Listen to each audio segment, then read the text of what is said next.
Good morning. It is 7:05 a.m. on Tuesday, March 22nd, 2022.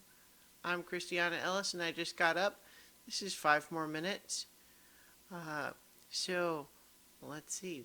What should I talk about today?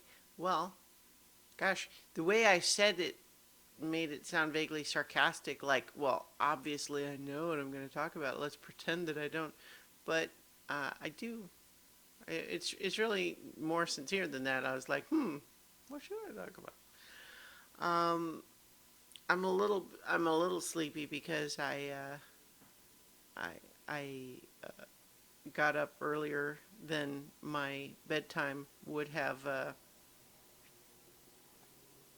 mean, you get it, right? Like I didn't get as much sleep as ideal, and but I'm going into the office today. I actually didn't end up going into the office yesterday, even though I'm pretty sure in the video I said that I was going to. It was a whole thing, but I am going in today, and Rocket's going to go to doggy daycare.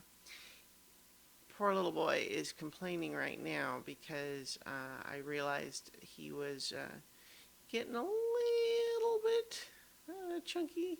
Not too bad at this point, but just like trying to forestall a trend there. And so I was cutting down his meals a little bit and not quite so many rewards. And oddly enough, he's a hungry boy as a result. But part of what's also happening is, he's going to get to go to doggy daycare. He'll run around and play, and I'm sure he will be fine. He's just complaining because it's less than usual. Poor little boy. I can relate. Although I have, in recently, I need to get back into the actual exercise a little bit, but I've been doing better at eating a little better. Um, and seeing some slow moving but real results there.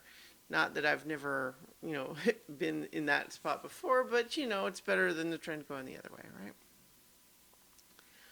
right?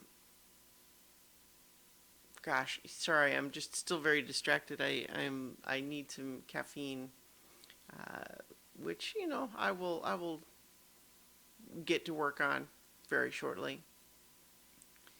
Tonight we have D&D on so many levels, and I'm interested to see how this session goes because this is definitely uh, a situation where, without wanting to spoil things for my players exactly, I've created a scenario where the players could potentially benefit, like they've come across a situation that they have some degree of moral objection to,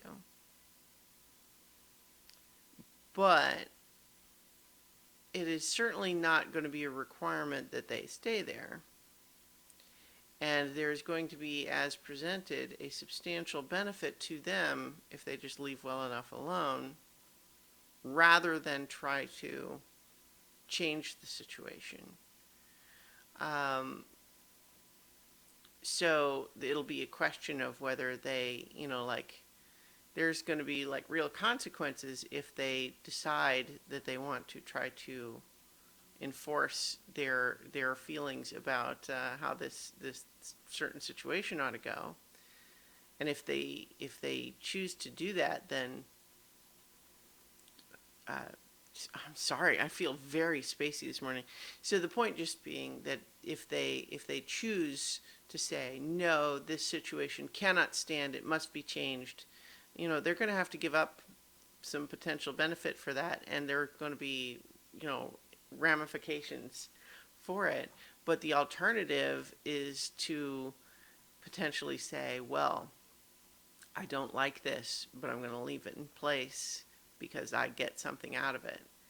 And we'll see how they deal with that situation.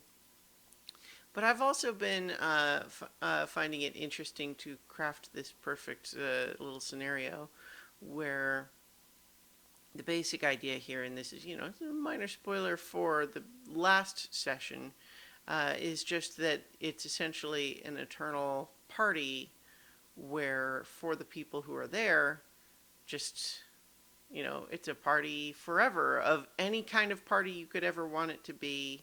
You are perfectly provided for. You are shielded from all harm or negative emotion or whatever. Um, so it's a kind of heaven, but it's also a heaven that, I mean, can't take everybody.